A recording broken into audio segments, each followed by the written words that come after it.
Queridos amigos, iniciamos nuestro programa Ñande Yarañe en el día de hoy. Y antes imploramos la presencia del Señor que abra nuestras mentes, nuestros corazones y entendamos su voluntad de nuestra vida. Rezamos en primer lugar por nuestros gobernantes, electos por el pueblo, por la gente, para responder a las necesidades de la comunidad. Rezamos por la honestidad, rezamos por el servicio y rezamos sobre todo por la generosidad. Y al mismo tiempo elevemos nuestras súplicas por cada una de nuestras familias en el día de hoy. Que el Señor Jesús bendiga nuestros hogares, a papá, a mamá, a los hijos. Y por último rezamos también por todos los agentes de pastoral que están al frente de evangelizar y hacer llegar la palabra de Dios en la construcción del reino de Dios. Iniciamos de esta manera en el día de hoy nuestro programa Ñande Yarañe. Este programa cuenta con el apoyo de la Fundación Santa Librada. Bienvenidos a Ñande Yarañe, un espacio de reflexión donde compartimos con el Padre Víctor Luis Cabañas sus conocimientos sobre el Antiguo y Nuevo Testamento.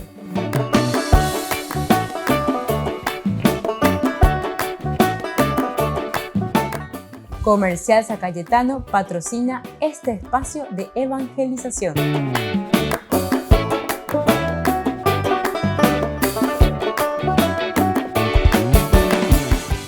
Queridos amigos, estamos iniciando nuestro programa Ñande Yarañe Antiguo Testamento y reflexionamos sobre el libro de los jueces, como siempre estamos haciendo nuestro camino sobre este libro tan importante. Estamos haciendo este epílogo desde el capítulo 8 en adelante del 22. Los hombres de Israel dijeron a Gedeón: gobiérnanos tú, que después de ti nos gobiernen tu hijo y tu nieto, porque nos salvaste del poder de Madián.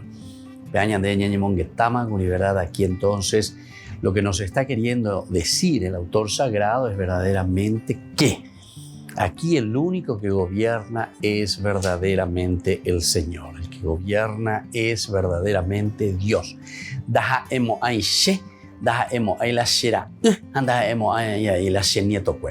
Sino que aquí es el pueblo verdaderamente que tiene que entender cuál es la voz de Dios, qué es lo que Dios le pide al pueblo.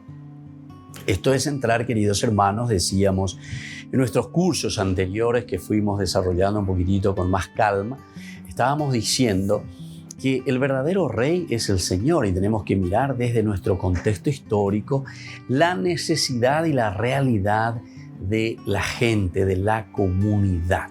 Yandego Bella, entonces que fulano de tal oyupijagüero, pepe gente moila y balea, jeta o por monda pona, lleva y después entonces, claro, se hace del poder del dinero y lastimosamente muchos que van detrás de esas cosas, ¿verdad? Y entonces, como dice esa frase nuestra, hasta el mono baila entonces con un poquitito de plata.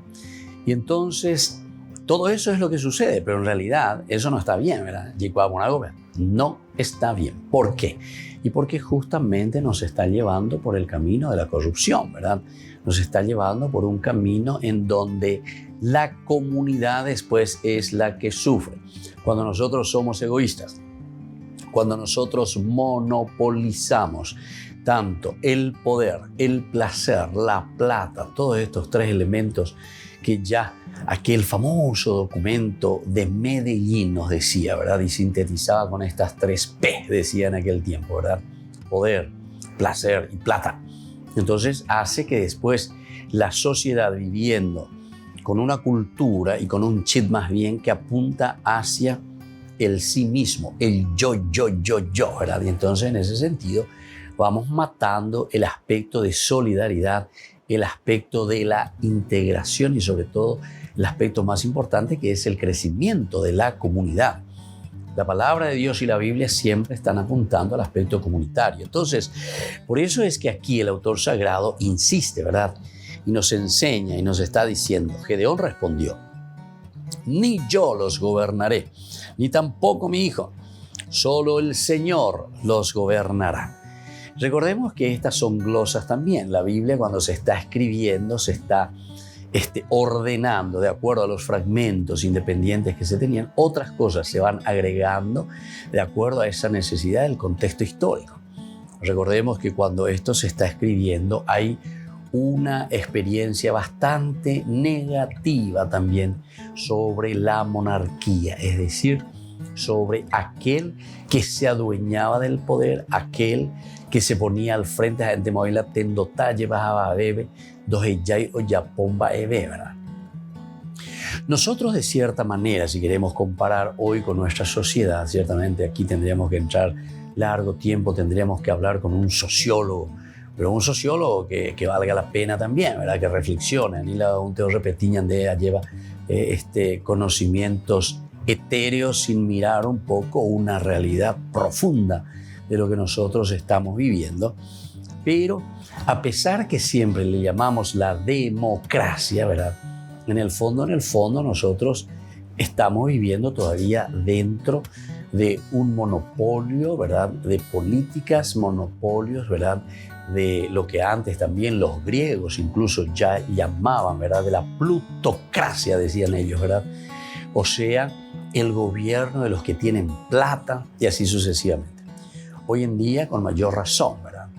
Y entonces todo esto hay que repensarlo un poco, ¿verdad? Si nosotros decimos que somos cristianos, ya digo, llegó cristiano apostólico, ya bautizado, pegue esto y aquello, ¿verdad? Pero naña entende guasuimba eva la cristianismo, naña entende eva la ñandeña asumía la ñane bautismo, ¿verdad? Y entonces no es porque fuimos bautizados de chicos o fuimos bautizados de grandes, eso es indiferente, ¿verdad?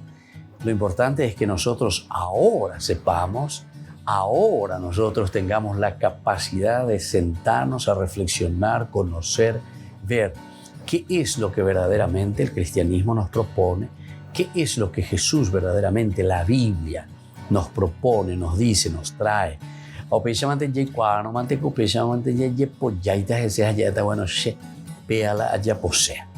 Entonces aquí es una cuestión de una decisión, de un camino del seguimiento de Jesucristo, ¿verdad? Porque la Biblia de por sí siempre nos habla a la comunidad.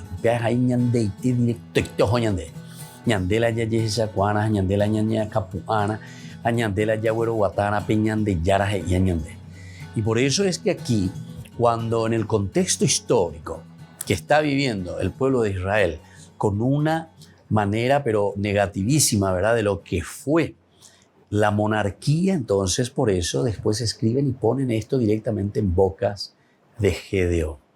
Volvemos enseguida con más ñande Yarañe Antiguo Testamento.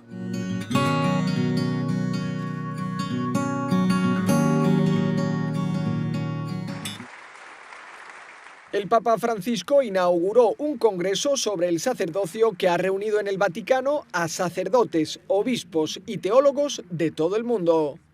La conferencia de 3 días, titulada Por una teología fundamental del sacerdocio, está organizada por el Centro de Investigación y Antropología de las Vocaciones y la Congregación para los Obispos. Su prefecto, el cardenal Marguelé, explicó la necesidad de hablar sobre el sacerdocio a la luz de la actual crisis de abusos en la Iglesia.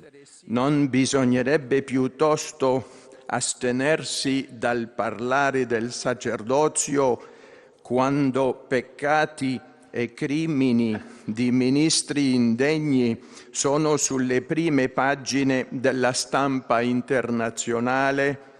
El cardenal añadió que el Congreso es también una oportunidad para pedir perdón a las víctimas cuyas vidas han sido destruidas por abusos cometidos por sacerdotes. También intervino el Papa Francisco. Mencionó lo que llamó 4 cercanías que los sacerdotes deben vivir: cercanía a Dios, al obispo, a los otros sacerdotes y a la gente. Explicó que estas relaciones ayudan a los sacerdotes a superar sentimientos de soledad que pueden experimentar al vivir el celibato. Senza amici e senza preghiera, il celibato può diventare un peso insopportabile. È una controtestimonianza alla bellezza stessa del sacerdozio. El Papa también mencionó algunos problemas comunes entre los sacerdotes, como la fatiga espiritual o la envidia. E questo è molto triste quando da qui si chiedono informazioni per fare vescovo a qualcuno, tante volte riceviamo informazioni ammalate di invidia. Questa è una malattia dei nostri presbiteri. El Papa volvió a pronunciarse contra la cultura del clericalismo en la Iglesia y pidió a los sacerdotes que no se encierren en organización de actividades y que dediquen tiempo a las personas. Durante los 3 días de congreso se abordarán cuestiones como el celibato, el Concilio Vaticano II y el papel de las mujeres en la Iglesia. Hace unos días el proceso sinodal de los católicos en Alemania ha reclamado el fin del celibato para los sacerdotes. Entre las críticas que mencionan dicen que esta forma de vida puede atraer a personas sexualmente inmaduras. Como respuesta, el profesor de teología espiritual Laurent Touzé subraya que este problema no se corrige con una boda. Una persona psicológicamente inmadura no puede contraer un matrimonio auténticamente. Hay quienes relacionan esa inmadurez con el fenómeno de los abusos, como una forma de dar salida a la afectividad. Este profesor de la Pontificia Universidad de la Santa Cruz lo considera un razonamiento erróneo. Si una persona tiene tendencias perversas hacia los niños, me parece que la última cosa que hay que hacer es poner estos niños en su propia casa. Por consiguiente, me parece que lo que está intentando hacer la Iglesia, y me parece mucho más oportuno, es no aceptar en el clero una persona que tenga estos problemas. Laurent Touzé también lamenta el enfoque negativo con el que se presenta el celibato de los sacerdotes católicos de rito latino. A mí no me impuso nadie ser célibe y no conozco ningún sacerdote a la cual se le haya impuesto, ¿no? No es que el obispo que me ordenó vino y me dijo, tú vas a ser célibe y si no quieres te doy una bofetada. No, lo he elegido libremente. Y lo he elegido libremente como todos mis hermanos en el sacerdocio, pienso yo, es decir, justamente viendo la belleza de este don. El celibato es un modo de vivir el sacerdocio ministerial que se vive desde los primeros siglos en la Iglesia Católica. No está considerado un dogma, pero sí un modo particular de vivir la relación con Dios. Actualmente hay sacerdotes casados que provienen del anglicanismo o en algunos ritos católicos orientales. El sínodo de la Iglesia en Alemania, donde se ha cuestionado el celibato, es un proceso distinto del que el Papa ha convocado a nivel universal, centrado en la sinodalidad.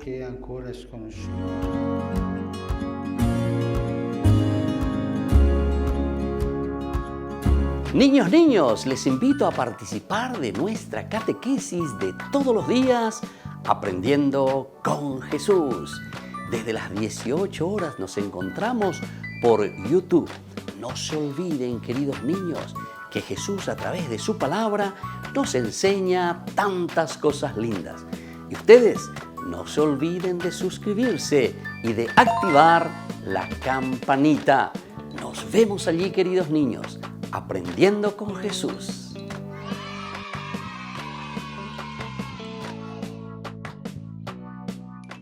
Queridos amigos, les invito a todos a participar de los cursos bíblicos Ñande Yarañe e Antiguo Testamento. A través de YouTube, visite nuestra biblioteca virtual Ñande Yarañe e Antiguo Testamento. Y les invito a todos a suscribirse y a activar la campanita. Nos vemos allí. Ñande Yarañe e Antiguo Testamento.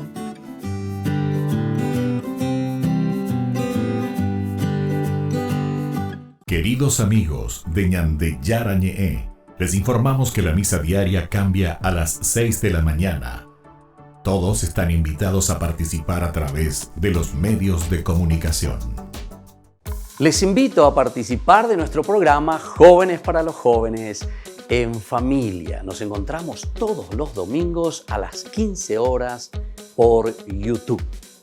Allí participamos y encontramos a jóvenes venidos de distintas latitudes de nuestro país con sus ideales, con sus proyectos, con sus actividades, con sus esperanzas y principalmente con sus testimonios de vida. Les invito a acompañarnos todos los domingos por YouTube, Jóvenes para los Jóvenes en Familia.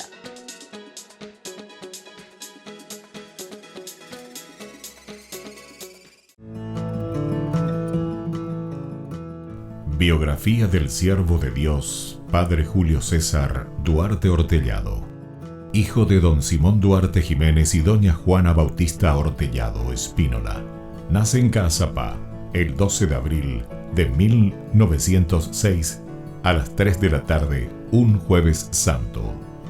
Julio César fue bautizado por el presbítero Guillermo Díaz el 10 de agosto de 1906 en la parroquia iglesia de San Pablo de Caazapá. Creció en una ciudad que era centro de las actividades evangelizadoras de los padres franciscanos. Al crecer, Julio César asistía a la catequesis, reunía en su domicilio a los niños de su edad y en su patio utilizaba de púlpito un barril para repetir las homilías del domingo. A los 14 años ingresó al Seminario Conciliar de Asunción y en 1921 sale de Caazapá. A los 20 años, y con un telegrama del vicario general del arzobispado, Monseñor Dr. Hermenegildo Roa, dio permiso al padre Julio para concluir sus estudios en el Pontificio Colegio Pío Latinoamericano. En 1929 fue ordenado sacerdote por el Papa San Pío X, el día de Cristo Rey, y un día antes del cumpleaños de su padre don Simón. En una de las cartas a sus padres, rememoraba los días en los que, de chiquito, usaba el sobretodo de su papá para celebrar la misa y confesar. En la misma, daba gracias a Dios por haber llegado hasta su ordenación. Luego de una gira por Europa, regresó al Paraguay en uno de los cañoneros El Humaitá y había sido nombrado capellán de 2 embarcaciones importantes durante la Guerra del Chaco. Durante 1931 fue designado vicario cooperador de la parroquia de la Encarnación.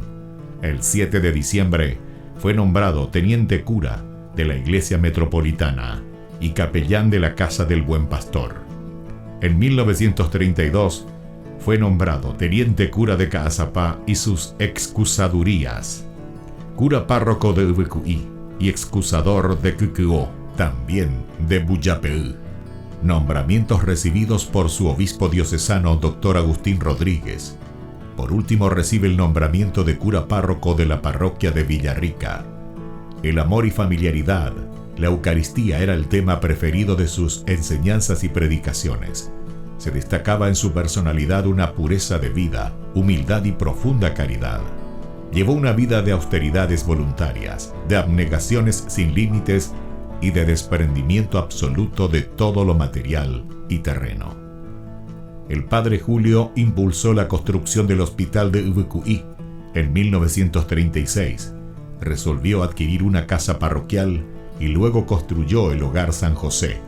En 1941 gestionó la visita de las Hijas de la Misericordia de la Tercera Orden de San Francisco. Además, en compañía de la comunidad, inició la construcción de la iglesia de Ubecuí y acompañó también con la construcción de los templos de Cucuó y Buyapeú. También asumió la presidencia de la Comisión de Fomento y Trabajo de Ubecuí y la reparación del camino de Quindú a Ubecuí. La falta de caminos y rutas aislaba a los 3 pueblos y dificultaba el comercio de los productos agrícolas. Con la ayuda de la comunidad, trazó las rutas, hoy realidades. El 4 de julio de 1943, a los 37 años de edad, el padre Julio falleció debido a la enfermedad de tifus. Los restos del padre Julio fueron depositados en la iglesia de Ubecuí. En el 2020, el Monseñor Celestino Ocampo anunciaba la apertura canónica de la causa de beatificación del siervo de Dios Padre Julio César Duarte Ortellado. Una comisión estudiará los aspectos de la vida del siervo de Dios.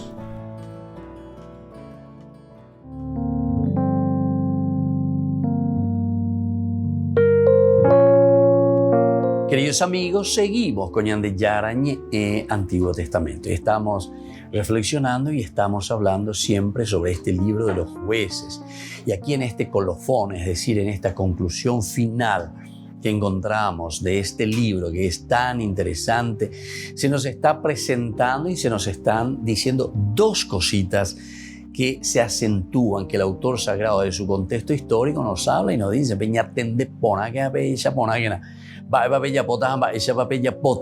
primero ya nos dice de la experiencia, del gobierno, de la experiencia de lo que significa la monarquía. Recordemos, vuelvo a insistir en este aspecto que habíamos dicho, si ustedes quieren vuelvan a nuestro canal, ¿verdad? Aquí a nuestra biblioteca virtual de Ñande Yarañe, de los cursos bíblicos de todos los días que tenemos, ¿verdad? Que tenemos todo en YouTube. Ahí ustedes van a encontrar lección por lección, número por número, capítulo por capítulo, versículo por versículo. En nuestra introducción de este libro, nosotros decíamos directamente que tiene mucho que ver, aquí por lo menos los escritos, en el ordenamiento y en la mente del autor sagrado, de hablar, preparar el camino de la monarquía. Pero al mismo tiempo, cuando se está escribiendo este libro, ya se está haciendo un repensamiento, queridos amigos, de todo lo que ya había sucedido. Lo que nosotros encontramos en la Biblia aquí es algo que ya sucedió. Son situaciones ya pasadas que ahora el autor sagrado está reelaborando. O calculame gatujina, pero siempre mirando desde Dios, su historia, en un contexto actual que está viviendo ahora. Y está recordando y está diciendo, bueno, eso es mirar el pasado, lo que nosotros encontramos aquí. Nosotros estamos ahora aquí en este tiempo con este contexto histórico actual. Solucionar el problema con la problema realmente. Ahí está el verdadero problema. El contexto histórico actual, aquí y ahora. Pero lo que está haciendo el autor sagrado al reflexionar es, este problema lo miro desde el pasado y digo, ¿cómo? Entonces el pueblo de Dios fue solucionando los problemas, o mejor dicho, ¿cómo el pueblo de Dios fue recibiendo de parte de Dios, entre comillas, las instrucciones para vivir y cuáles fueron las respuestas de Dios para este pueblo, mirando hacia el pasado? Pero que en realidad estos problemas de los que yo estoy hablando y escribiendo del pasado son los problemas actuales que yo estoy viviendo aquí y ahora. Entonces, esta es la fuerza, ¿verdad?, que ellos están teniendo del aspecto religioso. ¿Qué es lo que Dios había dicho al pueblo, a la gente? ¿Cómo Dios se había manifestado?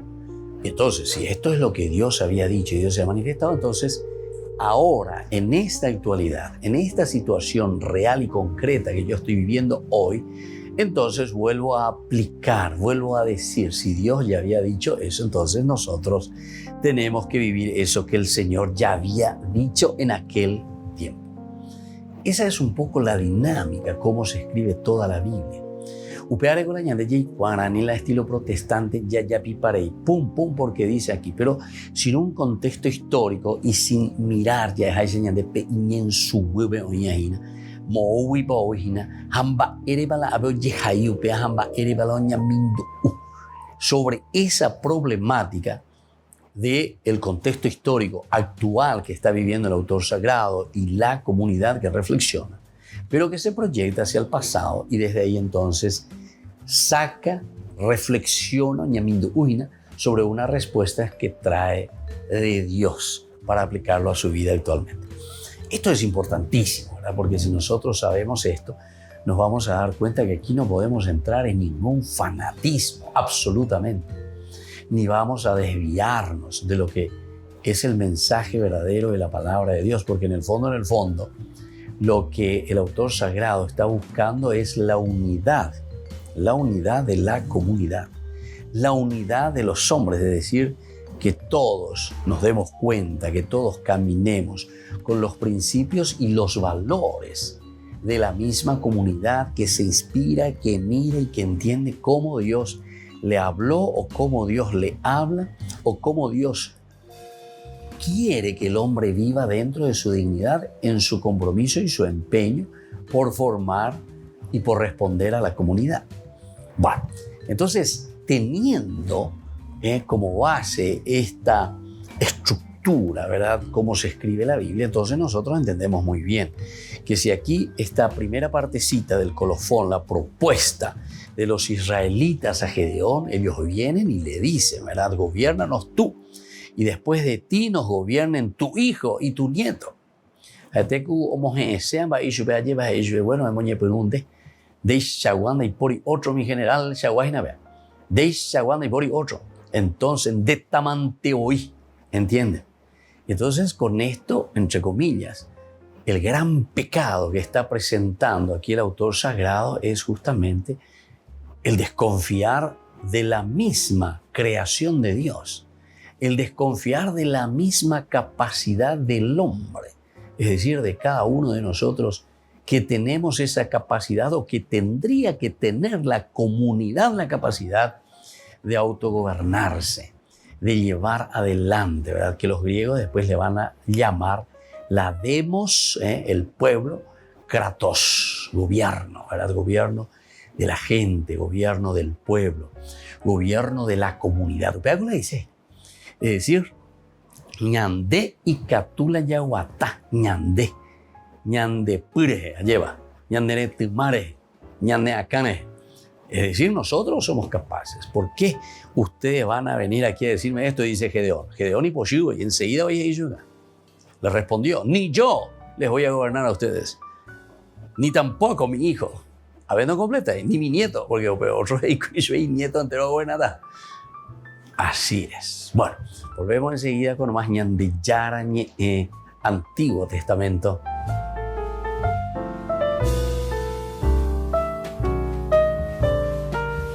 Amigos de Ñandillara Ñé, les invito a participar todos los días de la Santa Eucaristía a las 6 de la mañana por nuestra plataforma YouTube, Ñandillara Ñé. Vamos a escuchar la palabra de Dios y fortalecernos con el mensaje de amor del Señor. Vamos a renovar nuestra vida y sobre todo vamos a caminar con el cuerpo y la sangre de Jesús que nos alimenta. Les invito a suscribirse y a activar la campanita. Ñandillara Ñé YouTube.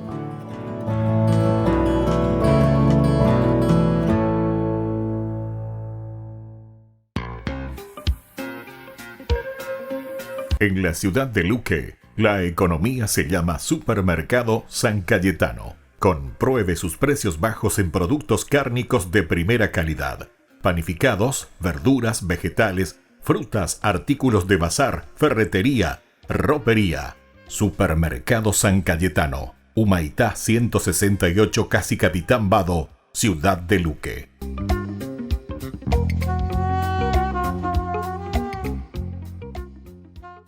Queridos amigos, ¿quieren conocer los libros del Nuevo Testamento? Les invito a través de nuestra biblioteca digital por YouTube, Ñandillara Ñé Nuevo Testamento. Ya hemos desarrollado los libros de San Marcos, San Mateo y ahora estamos comenzando el libro de San Lucas. Les invito a suscribirse y a activar la campanita. Nos vemos allí.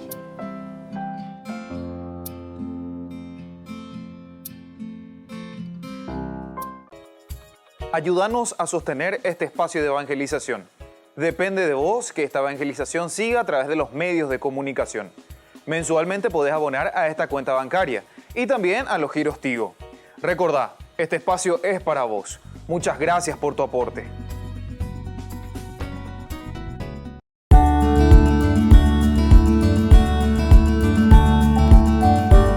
Los dogmas sobre el Papa y la Iglesia. La Iglesia fue fundada por el Dios y hombre Jesucristo. Cristo fundó la Iglesia que Él estableció los fundamentos sustanciales de la misma, no tocante a la doctrina, culto y constitución. Cristo nombró al apóstol San Pedro como primero entre los apóstoles, eso lo encontramos en Mateo 16, 18, como cabeza visible de toda la iglesia, Hechos de los Apóstoles, capítulo 4, del 8 al 11, confiriéndole inmediata y personalmente el primado de la jurisdicción. El pontífice romano es el sucesor del bienaventurado Pedro y tiene el primado sobre todo el rebaño. El Papa posee el pleno y supremo poder de jurisdicción sobre toda la Iglesia, no solamente en cosas de la fe y costumbres, sino también en la disciplina y en el gobierno de la Iglesia. Conforme esta declaración, el poder del Papa es de jurisdicción universal, supremo, pleno, ordinario, episcopal, inmediato. El Papa es infalible siempre que se pronuncia ex cátedra. Para comprender este dogma conviene tener presente, sujeto de la infalibilidad papal, es todo papa legítimo en su cualidad de sucesor de Pedro y en otras personas u organismos, por ejemplo, congregaciones pontificales a quien el Papa confiere parte de su autoridad magisterial. Ahora, el objeto de la infalibilidad son las verdades de fe y costumbres reveladas o en íntima conexión con la revelación divina. La condición de la infalibilidad es que el Papa pronuncia ex cátedra y solo cuando pronuncia ex cátedra. Que hable como pastor y muestre a todos los fieles haciendo uso de su suprema autoridad, que tenga la intención de definir alguna doctrina de fe o costumbre para que sea creída por todos los fieles. Las encíclicas pontificales no son definiciones ex cátedra, tampoco no pueden estar en contradicción con el magisterio. La razón de la infalibilidad es la asistencia sobrenatural del Espíritu Santo que preserva al sumo maestro de la Iglesia de todo error. La consecuencia de la infalibilidad es que las definiciones cátedra de los papas sean por sí mismas irreformables, sin la intervención ulterior de cualquier autoridad. La Iglesia es infalible cuando hace definición de materia de fe y de costumbres. Están sujetos a la infalibilidad. El Papa, cuando habla ex cátedra. El episcopado pleno con el Papa, que es la cabeza del episcopado, es infalible cuando se reúne en concilio ecuménico o disperso por el rebaño de la tierra, enseña y promueve una verdad de fe o de costumbres que siempre fue enseñada por la Iglesia. Soy el Padre Víctor Luis Cabañas.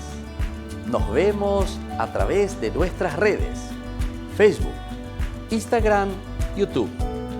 Y no se olviden de activar la campanita. Nos vemos allí.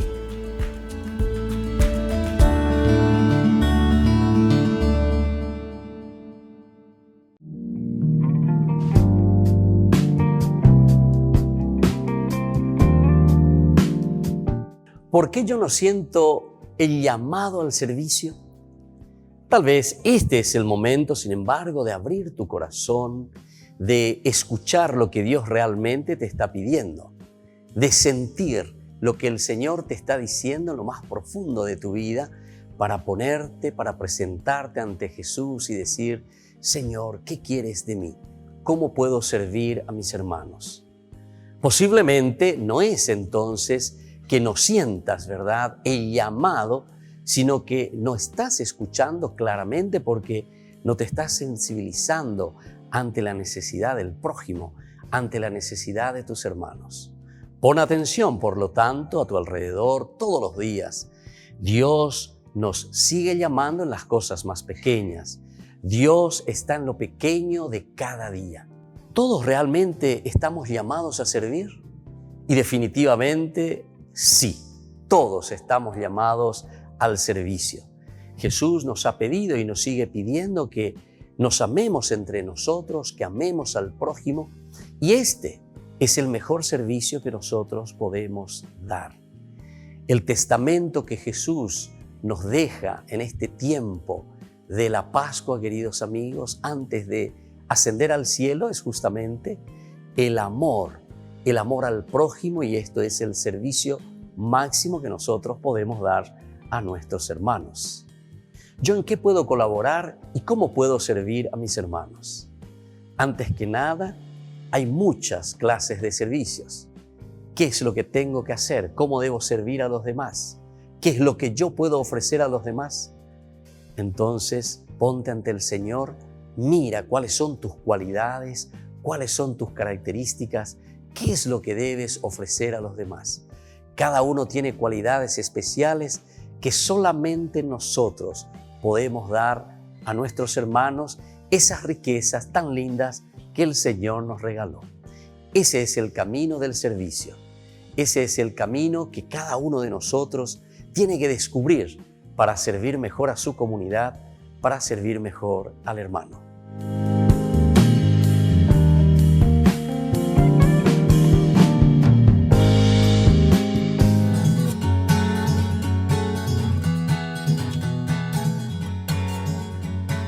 Queridos amigos, seguimos con Ñande Yarañe en Antiguo Testamento y estamos hablando del libro de los jueces. Estamos con Gedeón, aquí entonces, que rechaza totalmente y absolutamente esta oferta, ¿verdad?, que le está haciendo el pueblo de Israel, los israelitas, los hombres de Israel, que le dicen a Gedeón, ¿verdad?, para que le gobierne.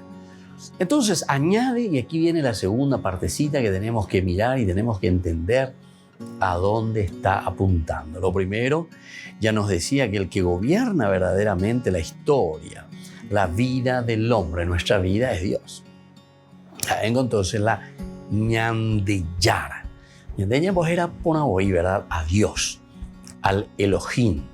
A Dios nosotros le decimos Ñande Yara, es el nombre verdadero de Dios, como le llamamos, nuestro dueño. Y entonces en el versículo 24 dice Gedeón, les voy a pedir una cosa, que cada uno me dé un anillo de lo que le ha tocado como botín. Porque los vencidos, esto es como paréntesis, somos de a quienes ellos habían vencido, eran ismaelitas y por eso tenían anillos de oro. Te los daremos con mucho gusto, respondieron ellos. Entonces él extendió su manto y cada israelita depositó en él un anillo de su botín. El peso de los anillos que recogió fue de 1,700 siclos de oro, sin contar los prendedores, los aros y los vestidos de púrpura que llevaban los reyes de Madián, porque ellos vencieron a los madianitas. Y sin contar tampoco los collares de los camellos. Con todo esto, Gedeón hizo un efod y lo instaló en su ciudad en Ofrá. Todo Israel fue a prostituirse allí delante del efod, que se convirtió en una trampa para Gedeón y su familia. Bueno, aquí entonces estamos entrando, estamos viendo uno de los momentos, ¿verdad?, importantes de la reflexión de la comunidad. Y sobre todo en la figura de Gedeón se está de nuevo llamando la atención contra la famosa idolatría. Véala, la duete hoy, ¿verdad? Porque haciendo y recapacitando sobre su mismo camino, sobre su misma historia, la comunidad descubre, y el autor sagrado después lo pone por escrito en este libro, que la problemática real fue el hecho de olvidar a Dios, de dejar a Dios, de ir detrás de otros dioses, olvidarse directamente del Señor. Y esto nosotros ya dijimos, ¿verdad?, tantas veces qué significa la idolatría. La idolatría no significa simplemente, no sé, tener una imagen o lo que sea, ¿verdad? Como muchas veces también los protestantes insisten mucho. Para ellos eso es la idolatría, ¿verdad? Sin embargo, tiene otro significado, no tiene nada que ver con eso, ¿verdad? La idolatría es verdaderamente ir detrás de los ídolos. Ídolos, y latría significa adoración. ¿Adoración a qué cosa? A todo lo que para vos es un ídolo. Hoy en día, un ídolo, hasta vos tenés un ídolo, hasta un cantante es un ídolo para vos hoy. Para vos tu ídolo es, entonces, tu computadora, tu celular, o sea, vas detrás, tu partido de fútbol.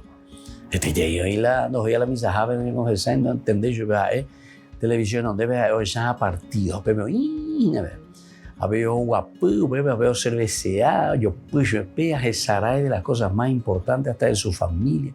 ¿Se dan cuenta? De la comunidad. Lo que idolatramos, es decir, detrás de qué cosa vamos y a qué cosa nosotros le ponemos en primer lugar. Y yo pienso que directamente, así como nosotros pensamos, ¿verdad?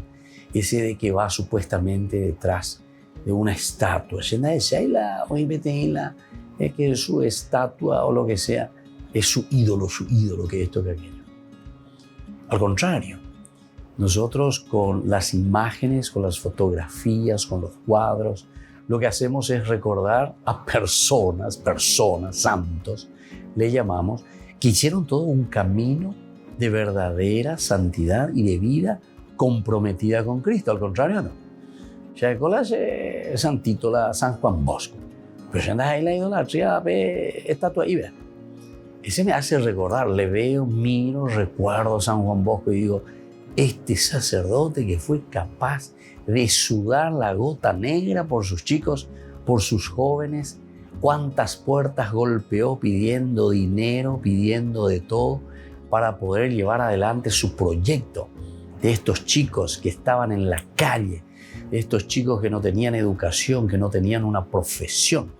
A Don Bosco ni encargada, ellos igual. Jaume ellos igual. Oye, verdaderamente de padre. Por eso se le considera, ¿verdad, Don Bosco? Padre y maestro de los jóvenes. Aupea de eres mañana, vea, se por lo menos mañana ya la cuadro. Porque así se una vez a mañana esa de Don Bosco. ¿Cuánto fuiste capaz de hacer, verdad? Por tu sociedad. ¿Cuánto fuiste capaz de hacer por estos niños abandonados? Entonces, de mañana vean de mandú. Lleva ganas de ídolo. Nosotros le decimos en todo caso, ¿cuál es ese ídolo? Porque eres jajuares y ya eres se. Allá posee y las allá por acá. Entonces, esto al contrario, te están llevando a Dios. Esto es todo lo contrario, por eso les dije de lo que nosotros podemos pensar y entender de lo que es una idolatría. La idolatría, según la Biblia, es todo aquello que te aleja de Dios. Entonces, por eso te digo, hasta un partido de fútbol, un partido de piqui, puede ser tu ídolo, porque te aleja de Dios. Nunca andé hoy la misa, porque andé en tenondé, en vez de que en tenondé la de familia, la de en virecó, la de mena, la de la yig, la de la etc. Volvemos enseguida con más de Yarañe Antiguo Testamento.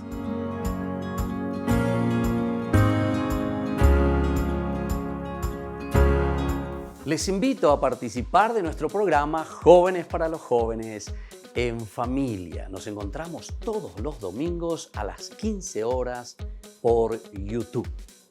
Allí participamos y encontramos a jóvenes venidos de distintas latitudes de nuestro país con sus ideales, con sus proyectos, con sus actividades, con sus esperanzas y principalmente con sus testimonios de vida.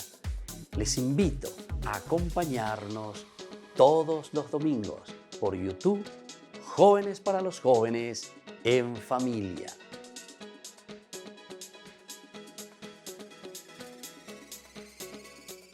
Niños, les invito a participar de nuestra catequesis de todos los días, Aprendiendo con Jesús. Desde las 18 horas nos encontramos por YouTube. No se olviden, queridos niños, que Jesús a través de su palabra nos enseña tantas cosas lindas. Y ustedes no se olviden de suscribirse y de activar la campanita. Nos vemos allí, queridos niños, aprendiendo con Jesús.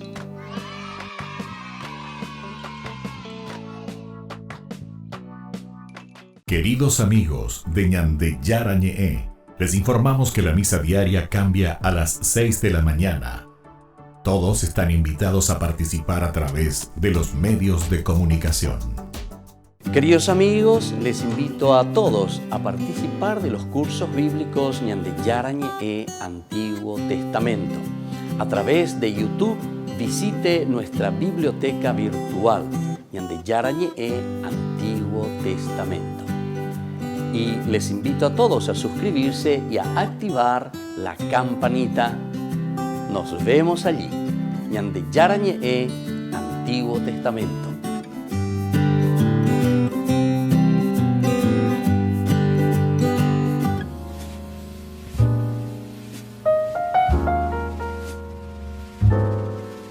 Queridos amigos, estamos iniciando nuestra jornada con la palabra del Señor.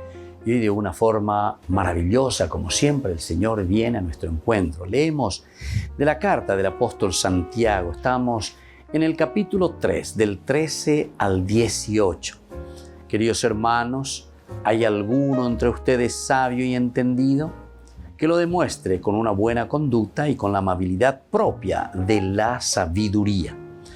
Pero si tienes el corazón amargado por la envidia y el egoísmo, no andes gloriándote, porque sería pura falsedad. Esa sabiduría no viene del cielo, sino que es terrena, animal, diabólica. Donde hay envidias y peleas, hay desorden y toda clase de males. La sabiduría que viene de arriba, ante todo, es pura, y además es amante de la paz, comprensiva, dócil, llena de misericordia y de buenas obras, constante, sincera. Los que procuran la paz están sembrando la paz y su fruto es la justicia. Queridos hermanos, Santiago nos está hablando. Es el primer obispo de Jerusalén. Es el hermano del Señor, como se le conoce. ¿Cómo tenemos que vivir como cristianos? Anilañande yapute, anilañande falsote. Porque aquí justamente te está diciendo, el que dice que es sabio y entendido, que lo demuestre, pero con su conducta. Esa es la verdadera sabiduría. Ahora, si tienes un corazón de envidia y de egoísmo, no te gloríes diciendo, sé cristiano, sé cristiano. Te estás gloriando de algo que es falso, porque no es así. Esa sabiduría no viene del cielo, sino que es, imagínense cómo nos dice hoy Santiago, es una sabiduría terrena, es una sabiduría animal, es una sabiduría diabólica. Donde hay envidias y peleas, hay solamente desorden y toda clase de males. Queridos amigos, queridos hermanos, es importante que nosotros miremos, que entendamos verdaderamente lo que hoy la palabra de Dios nos está pidiendo. Si somos cristianos,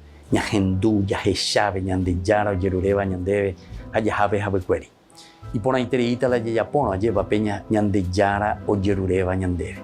Y esa es la gracia que tenemos que pedir en el día a día.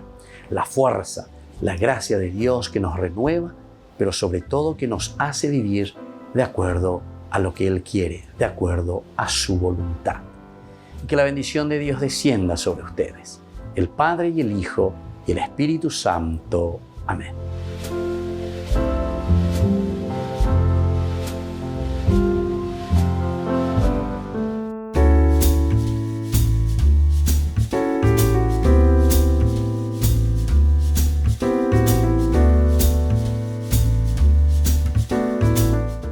¿Qué significa recibir el sacramento de la comunión? Significa recibir el cuerpo de Jesús, su sangre, su alma y su divinidad bajo la apariencia del pan y del vino. A Dios no le bastó hacerse hombre y morir por cada uno de nosotros, sino que quiso quedarse también por siempre entre nosotros en la Eucaristía, hacerse pan para unirse a nosotros en la comunión. Por eso, es muy importante acercarse a la Eucaristía, a la misa, para poder recibir a Jesús todos los días. ¿Cada cuánto tiempo puedo comulgar? La comunión frecuente debe ser en lo posible todos los días, alimentarse con el cuerpo y la sangre de Jesús, recibirle a Jesús Eucaristía.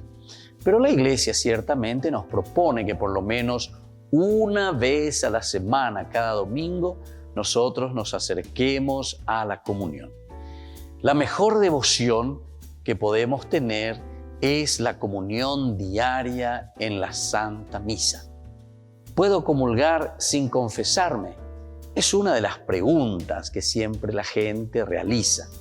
Lo ideal es poder confesarse antes de comulgar, preparando y limpiando nuestro corazón para que Jesús pueda entrar en nosotros y encuentre el corazón purificado. Este es el acto más sublime que podemos hacer nosotros. Pero atención, si nosotros no tenemos un pecado grave, entonces podemos acercarnos a comulgar sin esa confesión directa, sin esa confesión antes de la comunión. Pero siempre recordemos que es muy importante el ir preparando el corazón para recibir a Jesús Eucaristía. El corazón limpio, la vida tiene que estar en esa sintonía con el Señor para poder recibir su cuerpo y su sangre. ¿Y qué es la comunión espiritual? La comunión espiritual consiste en decirle a Jesús cuánto deseamos recibirle en nuestro corazón. A diferencia de esa comunión sacramental que hacemos en la Eucaristía, recibiendo su cuerpo y su sangre, es ese acto de deseo, pero que contribuye a avivar en nosotros esa sed de Dios y nos dispone a recibirlo. Algunas veces no podemos recibir a Jesús porque en ese momento estamos con una situación difícil, en el sentido de que estamos en una situación irregular y por eso hacemos esa comunión espiritual. Una pregunta importante es hacernos entonces, después de esta reflexión, ¿hace cuánto tiempo que no me estoy acercando a comulgar? Y la pregunta más importante aún es, ¿qué es lo que me está impidiendo a mí acercarme a la comunión? Les invito a todos a seguirnos a través de Facebook, Instagram, YouTube. Nos vemos allí.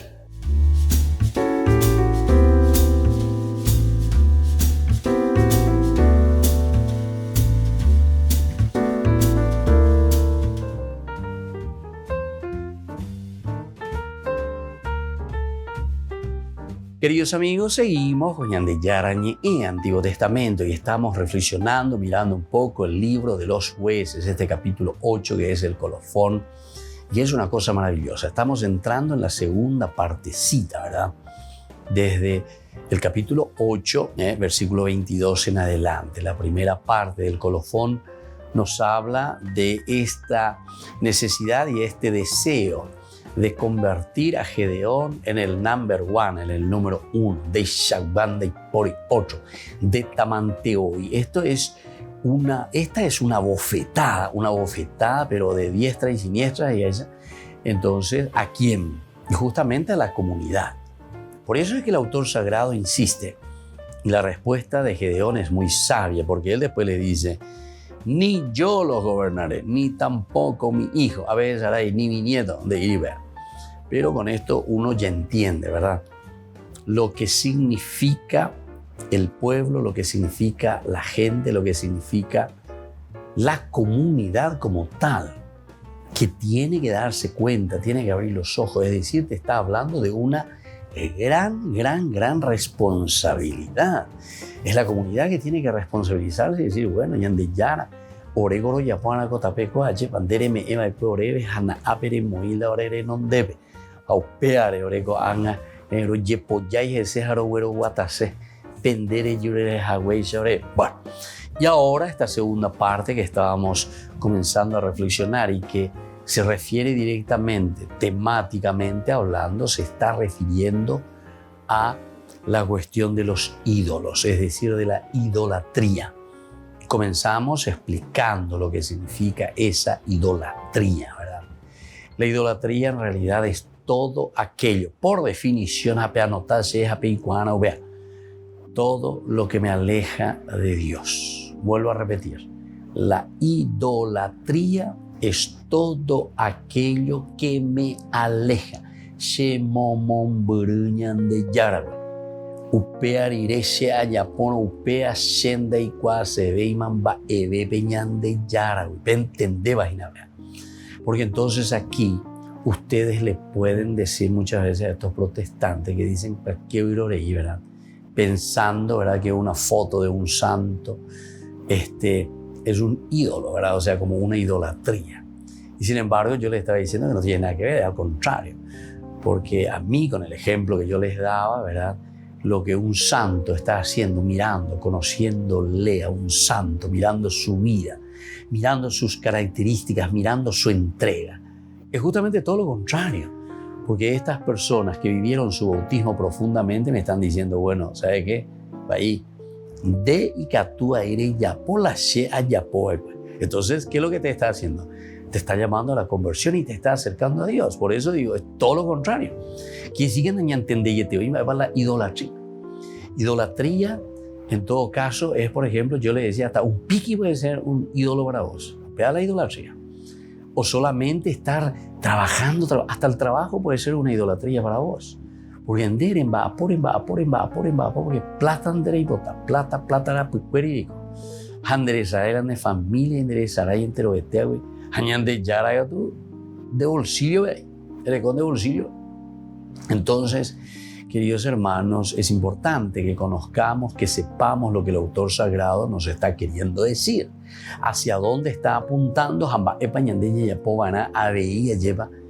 para volver a Dios que nos abre las manos, el corazón y nos vuelve a recibir. Entonces, por eso dice, con todo eso que le dice Gedeón, hizo un efod y lo instaló en su ciudad, en Ofrá. Todo Israel fue a prostituirse allí, delante del efod, que se convirtió en una trampa para Gedeón y su familia. La trampa, entonces, donde nosotros encontramos el alejamiento de Dios. Aquí te pone bajo esta imagen del efod. Entonces te va contando primero un poquitito cómo es lo que hace Gedeón. Gedeón entonces que cae también en esta trampa, pensando, ¿verdad?, que con eso lo que estaba haciendo era reunir al pueblo, etcétera, etcétera. Pero después en el fondo lo que está haciendo es darle toda esa posibilidad para alejarse de Dios. Entonces dice luego, ¿verdad?, todo Israel fue a prostituirse allí delante del efod, que se convirtió en una trampa para Gedeón y su familia. Porque todo aquello que nos rodea, toda la misma creación, entonces, atiendan lo que les digo, puede ser para nosotros, puede ser causa de alejamiento de Dios. Vuelvo a repetir, toda la creación, dije, toda la creación. En realidad, si ustedes vuelven a leer el capítulo 3 del Génesis, donde nosotros hablamos justamente del pecado, Adán y Eva que comen el fruto prohibido, ¿verdad? Entonces todas estas imágenes nos hacen entender que lo que está haciendo el hombre es alejarse de Dios. Que venían de Yara. Y eso entonces es lo que a vos te convierte en un, entre comillas, en un Dios. Vos te considerás como Dios. Por eso en ese versículo 5 del capítulo 3 del Génesis te dice luego claramente, si ustedes comen, dice la tentación de la serpiente a la mujer, si comen de este fruto, de este árbol, ustedes serán como dioses. Entonces ahí está la verdadera causa, motivo, consecuencia de tener un ídolo, que te aleja de Dios. Porque entonces vos pensás y vos creés que ya no necesitas de nadie, o mejor dicho, absolutamente no necesitas de Dios, porque vos ya sos Dios. Ustedes serán, tú serás. Y si vos sos Dios, no necesitas de Dios, sin demovini. Haikone acá en areyapola, areyaposeáis. Bueno, queridos hermanos, vamos a seguir entonces así con este colofón maravilloso que nos presenta del capítulo 8, ¿verdad? Del libro de los jueces. Después ya tenemos la muerte de Gedeón. Por el día de hoy me despido de ustedes y les dejo la bendición de Dios, el Padre y el Hijo, el Espíritu Santo. Amén. Hasta la próxima con más Ñande Yarañe Antiguo Testamento.